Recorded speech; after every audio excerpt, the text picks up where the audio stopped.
Il est 13 h, merci de votre attention. Tout de suite les titres à la une de l'actualité. La célébration du 63e anniversaire de l'indépendance de la Côte d'Ivoire hier lundi 7 août 2023 au palais présidentiel en présence du chef de l'État Alassane Ouattara, des présidents d'institutions et membres du gouvernement. Cérémonie de prise d'armes, célébration de la sobriété suite au deuil national qui touche le pays. On en parle dans un instant. La Côte d'Ivoire a procédé au lancement des travaux du processus d'élaboration de la stratégie nationale pour le développement du commerce électronique. Il s'agit pour le pays de proposer sa vision de marché unique africain des marchandises et services ainsi que de la libre circulation des personnes à l'horizon 2063. On en parle également dans cette édition.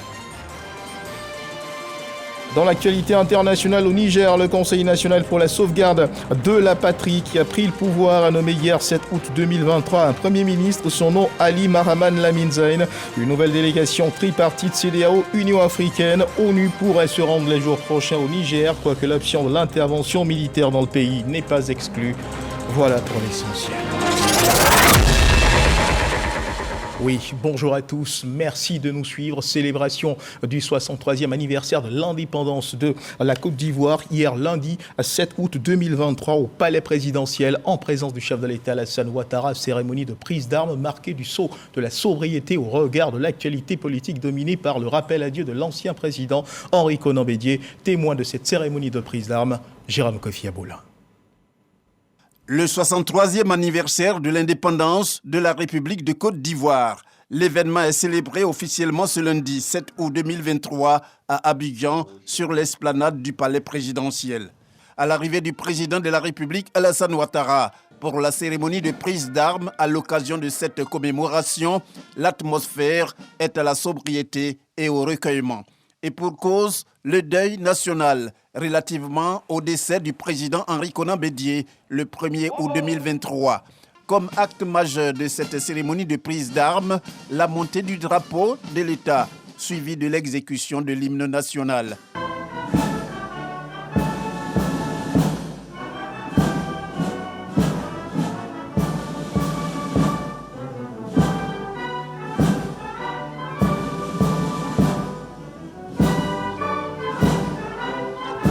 Après la Bignonnaise, le drapeau national est remis à Mima pour tenir compte de la période de deuil national décrétée par le chef de l'État qui exige sa mise en berne. Une décision par laquelle le président de la République, Alassane Ouattara, entend rendre un hommage des plus mérités à l'ancien président de la République, son aîné. Pour cette cérémonie commémorative des 63 ans de l'indépendance de la République de Côte d'Ivoire, les forces ivoiriennes de défense et de sécurité bénéficient du soutien des forces armées togolaises venues en tant qu'invités d'honneur. Un reportage de Jérôme Kofi Aboulin et depuis les jardins du palais présidentiel, de douces notes musicales sont montées avec finesse et harmonie pour saluer cette 63e célébration de l'accession de la Côte d'Ivoire à l'indépendance. Sobre note de gaieté à cette célébration du 7 août, c'était en présence du chef de l'État Alassane Ouattara et des personnalités conviées pour l'occasion. L'orchestre philharmonique des enfants d'Odiéné a fait montre de tout son talent. Mahama Traoré. Malgré le deuil national et le recueillement qu'il impose, une note de gaieté s'est invitée à cette célébration officielle du 63e anniversaire de la Côte d'Ivoire indépendante. Une note venue du district du Denguélé et portée par l'orchestre philharmonique des enfants d'Odiéné dans les jardins du palais présidentiel. Ils sont au nombre de 154 et ont entre 6 et 16 ans.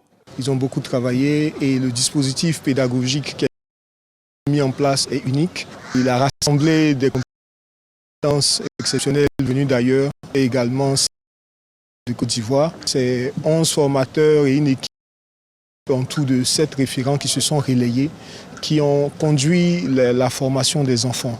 Les enfants ont joué en moyenne 2h30 par jour pendant 7 mois. L'orchestre philharmonique des enfants d'Odiéné existe depuis décembre 2022 et effectue là sa première sortie publique en ce jour de fête nationale. À la demande de l'état-major des armées, ils vont en 90 secondes jouer les 5 couplets de la version intégrale de l'hymne national, l'abidjanaise, face à un public de haut rang composé du président de la République, des présidents d'institutions et de quelques membres du gouvernement.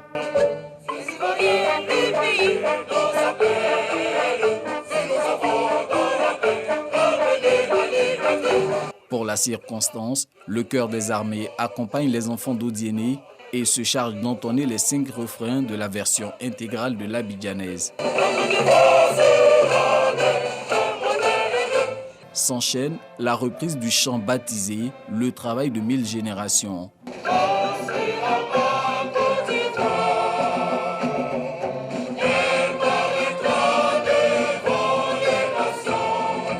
Aucune ovation de la part de ce public de prestige en raison des dispositions protocolaires qu'exige le deuil national.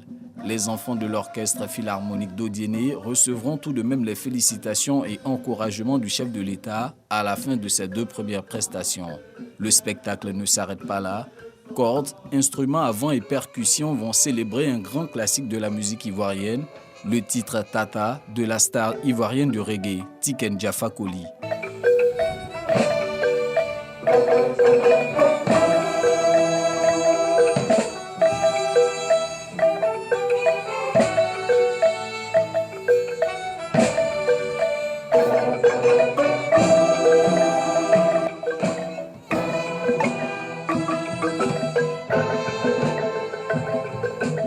Après seulement 7 mois de formation, le Philharmonique des enfants d'Odiéné réussit sa première sortie. Cet orchestre existe par la volonté du ministre Maître Adama Kamara. Sa vision, c'est déjà que les enfants d'Odiéné soient excellents dans la vie et à travers la musique, que cette musique-là puisse apporter un plus dans leur vie.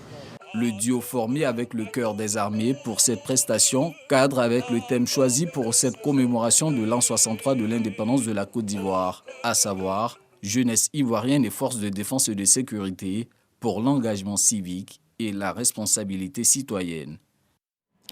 Un reportage signé Mahama Traoré. La veille de cette célébration, le président Ouattara s'adressait à la nation sur le plan politique, la révision constitutionnelle, les prochaines élections locales, la situation sécuritaire en Côte d'Ivoire et dans la sous-région figurait au cœur de son intervention. Il y a eu également cet hommage rendu à l'ex-président de la République, Henri Konan Bédié, rappelé à Dieu le 1er août dernier. Michel Digré. L'an 63 de la Côte d'Ivoire marqué par un deuil national. À l'entame de son discours, le président de la République, Alassane Ouattara, rend un hommage à l'illustre disparu, Henri Konan Bédié. Ce 7 août 2023 marque le 63e anniversaire de la commémoration de l'indépendance de notre pays. C'est un moment important pour la vie de la nation. Cette année, cette célébration se tient dans un contexte de deuil national. Suite au décès survenu le 1er août dernier de mon aîné, le président Henri Konan Bédié, ancien président de la République de Côte d'Ivoire. Au moment où je m'adresse à vous, je voudrais saluer la mémoire de ce grand homme d'État qui a marqué son époque et notre pays. Je réitère mes condoléances à son épouse, Madame Henriette Bédié, à sa famille, à son parti politique, le PDCI-RDA, et à tous les Ivoiriens. Après quoi, le chef de l'État est revenu sur ce qui aura focalisé les attentions sur le plan politique ces derniers mois, à savoir le projet de loi portant révision de la Constitution. Les institutions sont le socle de la nation. Elles assurent la protection des citoyens et garantissent les droits et libertés de toutes les Ivoiriennes et de tous les Ivoiriens. La récente modification constitutionnelle qui vient d'être adoptée par le Parlement, réuni en Congrès, permettra plus d'efficacité dans l'examen des projets de loi soumis au Parlement par le gouvernement, en faisant coïncider la période de travail parlementaire et celle du travail gouvernemental. Dans quelques semaines se tiendront les élections municipales, régionales et sénatoriales. Le président de la République souhaite que ces scrutins se déroulent dans un climat apaisé. Le 2 septembre prochain, les Ivoiriens seront appelés aux urnes. pour renouveler les élus locaux que sont les conseillers régionaux et municipaux. Les élections sénatoriales pourront donc être programmées pour le 16 septembre 2023 avec la participation de tous les partis politiques, car les sénateurs ont été maintenus en fonction depuis décembre 2020, en attendant le renouvellement des conseillers régionaux et municipaux par tous les partis politiques. Je souhaite que toutes ces élections se déroulent dans un climat de paix et de fraternité. Il y va de la consolidation de nos acquis démocratiques. J'en appelle donc au sens des responsabilités de tous les candidats, des partis politiques et de l'ensemble de nos compatriotes. Chers frères, chères sœurs, la paix, la sécurité et la cohésion sociale constituent nos atouts les plus importants pour la stabilité de notre pays. Nous devons maintenir ce climat de paix et de sécurité pour poursuivre la dynamique de développement socio-économique de notre beau pays. C'est pourquoi nous avons au cours de ces dernières années fait d'importants investissements pour moderniser les équipements de nos forces de défense et de sécurité, améliorer leurs conditions de vie, renforcer les effectifs et leur formation.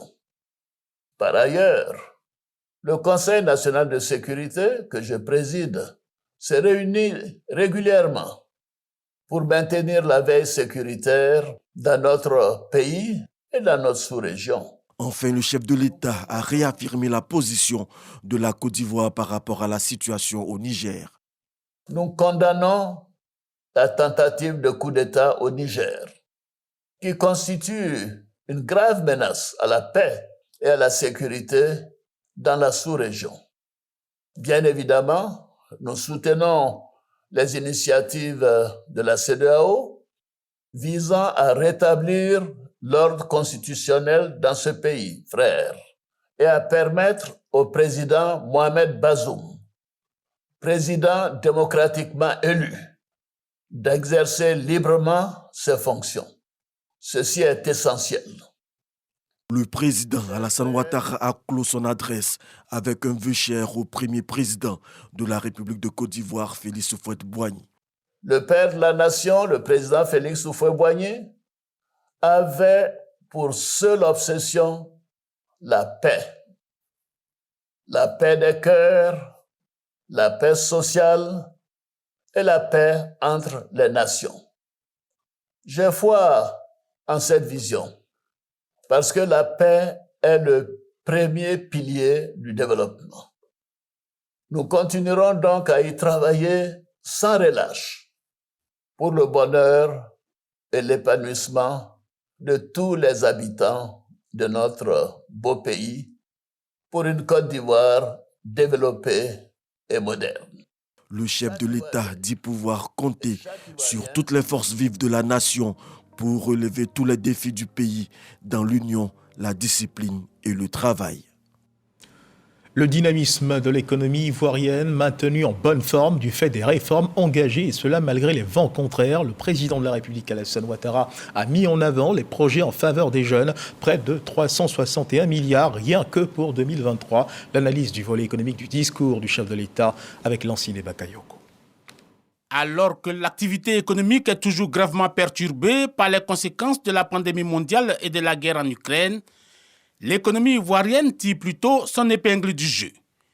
Les indicateurs macroéconomiques, 6,7% de taux de croissance en 2022 et un niveau projeté à 7% annuel sur la période 2023-2025, une inflation contenue à 5,6%, un déficit budgétaire maîtrisé et surtout un niveau de consommation en progression continue. Résultat des réformes vigoureuses prises par le gouvernement, via notamment la subvention aux produits pétroliers, plus de 800 milliards pour le carburant et environ 75 milliards pour le gaz butane. À cela, il faut ajouter la mesure de plafonnement des denrées de grande consommation. Les grands équilibres macroéconomiques sont donc maintenus. La bonne gouvernance et la lutte contre la corruption se renforcent chaque jour grâce à l'action du gouvernement et des institutions compétentes. Pour consolider les bonnes perspectives de l'économie ivoirienne et accélérer sa transformation structurelle, nous avons conclu un programme économique et financier de dernière génération avec le Fonds monétaire international.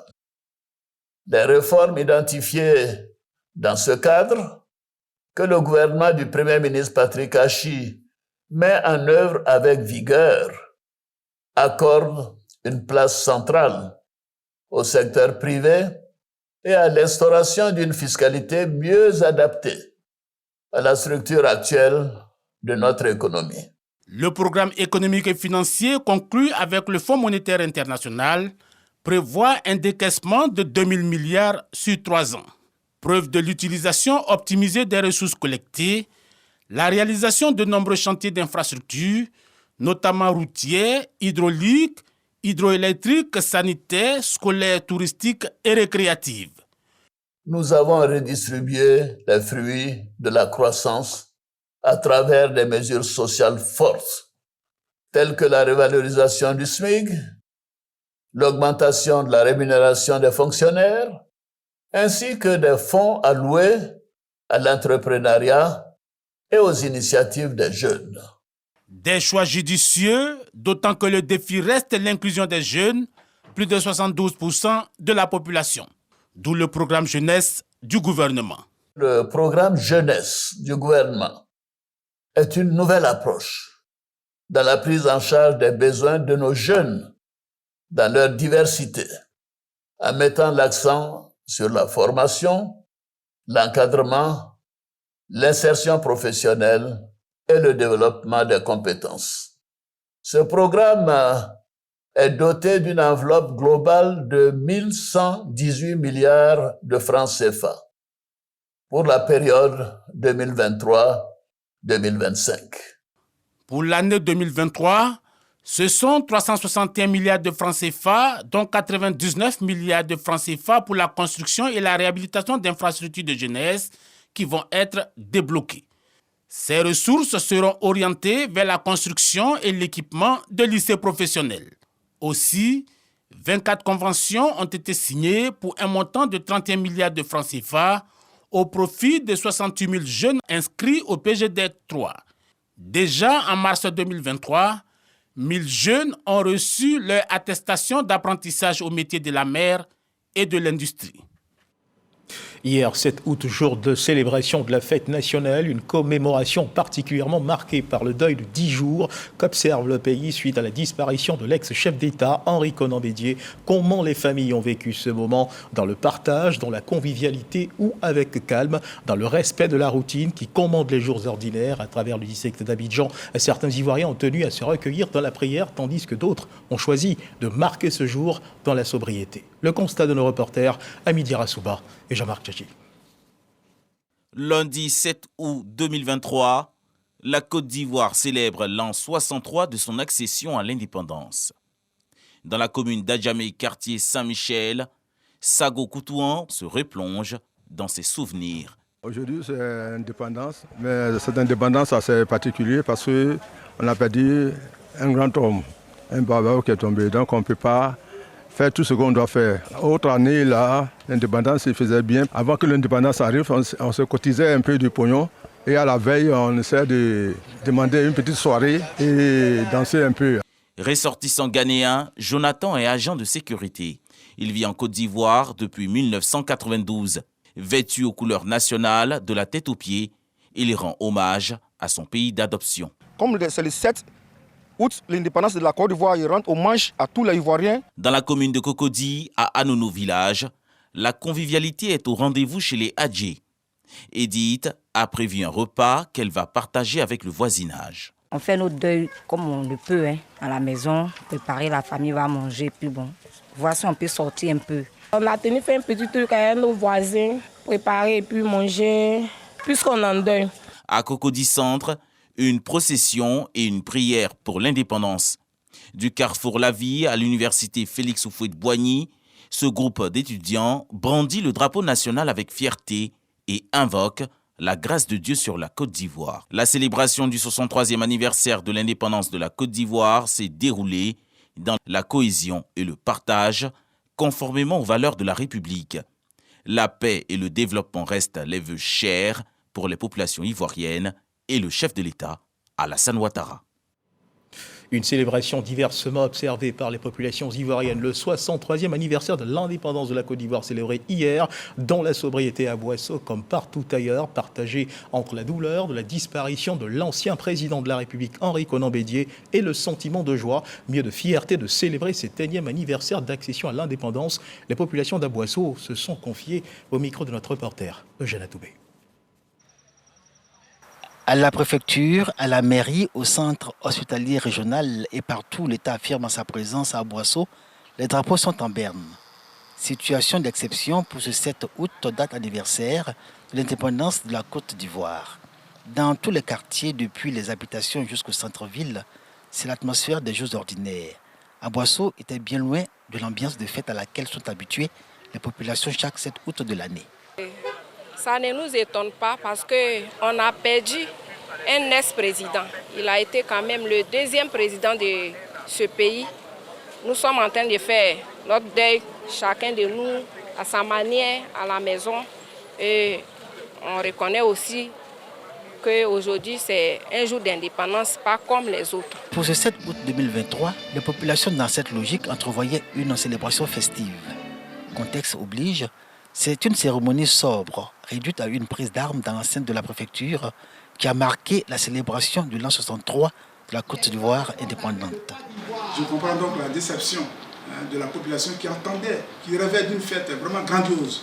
Je la voulais aussi ainsi, mais la nature en a décidé autrement, Dieu en a décidé autrement. Je pense que ce n'est que partie remise. Les populations d'Aboisseau, très touchées par la mort de l'ancien président de la République, Henri Konan Bédié, félicitent le président de la République, Alassane Ouattara, pour avoir annulé les festivités de cette année. Et c'est à l'envie qu'elles affichent leur fierté d'être ivoiriens et leur attachement à la mère patrie. La Côte d'Ivoire a lutté pour obtenir son indépendance. Très fier, et d'ailleurs même notre hymne national insiste là-dessus. Fiers Ivoiriens, le pays vous appelle. Et je pense qu'aujourd'hui, ce pays nous appelle pour conserver, consolider l'unité de paix que le président Houphouët-Boigny nous a léguée.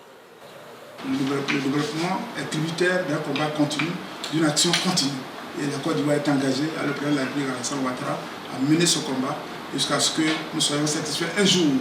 On savait que les sentiments de bonheur mitigés en raison du deuil national. Mais l'État doit rester debout, en dépit de tout. En 63 années d'indépendance, les Ivoiriens sont fiers de la Côte d'Ivoire et leur pays, pour le rayonnement duquel travaille le président Alassane Ouattara.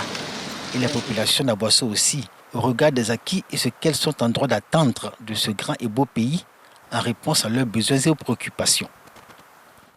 À suivre à présent des échos de la célébration de l'indépendance de la Côte d'Ivoire dans plusieurs villes du pays. La sous-préfecture d'Ebila-Sokro, localité de l'est du pays et appartenant au département d'Abengourou, a commémoré l'an 63 de l'indépendance de la Côte d'Ivoire dans la sobriété, comme tenue du deuil national, décrété par le président de la République Alassane Ouattara. Cette commémoration a été marquée par une prise d'armes après la montée des couleurs à la place publique Henri Konan Bédié. Sylvie Koulibaly, sous-préfet de la circonscription d'Ebila-Sokro, a salué les efforts entrepris par le président de la République Alassane Ouattara pour le développement de la Côte d'Ivoire et a invité la population d'Ebila-Sokro à continuer de pratiquer le vivre ensemble.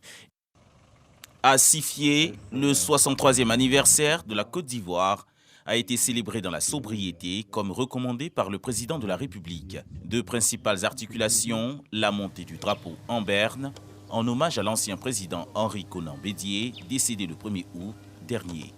Dans la seconde articulation, la sous-préfète Célestine Irielou-Irié a rappelé les actions menées par le président de la République en faveur de la lutte contre la pauvreté à Sifié.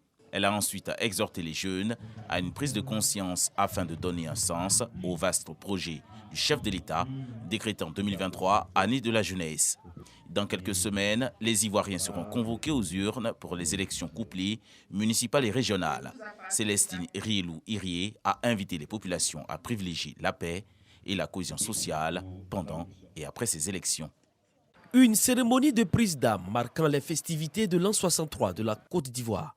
À Dabou, dans la région des Grands Ponts, le préfet de région, Rémi Nzikanga, a d'abord rendu un hommage à feu le président Henri Konan Bédié. Par la suite, il a invité les populations à préserver le climat de paix lors des prochaines élections municipales et régionales. Comme partout en Côte d'Ivoire, pour raison de deuil national, c'est de façon sobre que s'est déroulées les festivités. L'an 63 célébré à Divo, dans la sobriété et le respect de la décision de deuil national de 10 jours décrétée par le gouvernement. Le préfet de département, Kwaku Assoman, dans son adresse, après l'observation de la minute de silence pour le président Henri Konan Bédié, a insisté sur le civisme dans les procédures administratives et traditionnelles. Aux acteurs politiques, il a prôné la paix et la cohésion dans leurs actes et intentions. Le point d'orgue de cette cérémonie a été le salut aux couleurs et la mise du drapeau à Mima. Et vivre son indépendance, c'est aussi travailler à l'amélioration de paramètres pouvant avoir une incidence directe ou indirecte sur son portefeuille économique.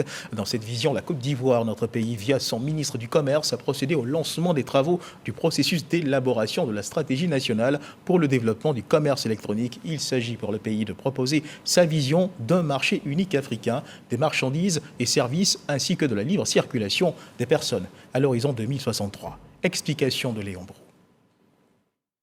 De 26 700 milliards de dollars en 2019, la part des ventes en ligne à l'échelle mondiale propulsée de 19% en 2020.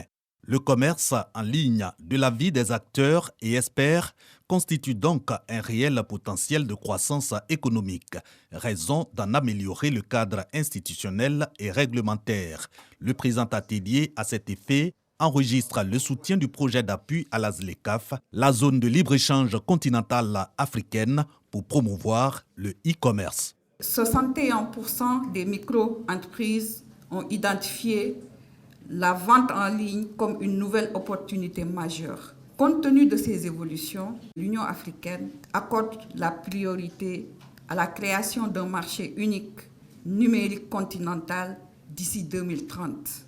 Au bout de ces réflexions et échanges, une stratégie nationale de développement du e-commerce et la contribution nationale à l'effectivité de la ZLECAf. Déjà, un bon niveau de connectivité du continent, un important marché de consommateurs constitué de plusieurs dizaines de millions d'internautes, dont 5 actifs en Côte d'Ivoire, selon le ministre du Commerce. Avec l'opérationnalisation de la ZLECAf, les entreprises et les consommateurs ivoiriens ont accès à un marché d'un PIB combiné d'environ 3 000 milliards de dollars US, avec plus de 1,3 milliard de consommateurs, dont 40% utilisent Internet.